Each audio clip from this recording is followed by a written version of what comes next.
वंदे मातरम। प्यारे बच्चों, कक्षा 12 भूगोल मानव विकास। इस पाठ में हम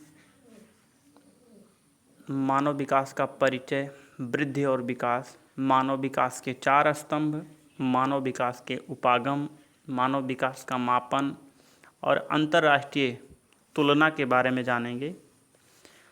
लेकिन इस चैप्टर को पढ़ने से पहले हम थोड़ा इसका परिचय जानते हैं। प्रकृति हमेशा परिवर्तनशील रही है और मानव प्रगतिवान रहा है। आदिकाल से लेकर वर्तमान काल तक मानव प्रगति और विकास के अनेक समस्याओं को झेलता आया है। उसका प्रयास प्रकृति के साथ संघर्ष करके जीवन के विकास के पथ पर आगे और आगे बढ़ना रहा है।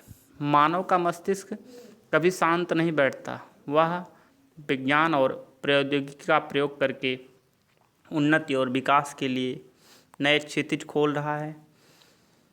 आदि मानव जो पहले कभी पहिए, अग्नि और पाषाण के औजारों तक सीमित था, आज वही आधुनिक मानव नेट, जेट, ऊष्मा के नवीन स्रोत खोज कर नई नई मशीनों का आविष्कार करके अपने लिए विकास के स्वर्णिम द्वार खोल रहा है।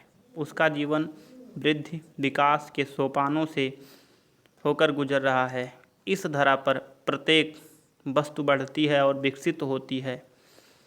पौधे वृक्ष के रूप में, गांव नगर के रूप में, विचार दर्शन के रूप में और राष्ट्र विकसित राष्ट्र के रूप में वृद्धि और विकास पर हमेशा आगे बढ़ते हैं।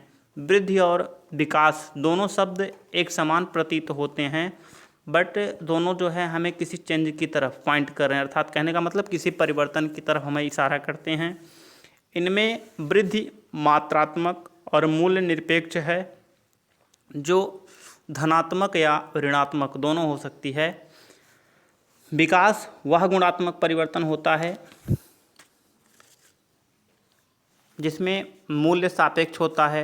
वर्तमान दशाओं में वृद्धि का होना विकास का द्योतक माना जाता है, अर्थात गुणवत्ता में सकारात्मक परिवर्तन होना ही विकास है। धन्यवाद।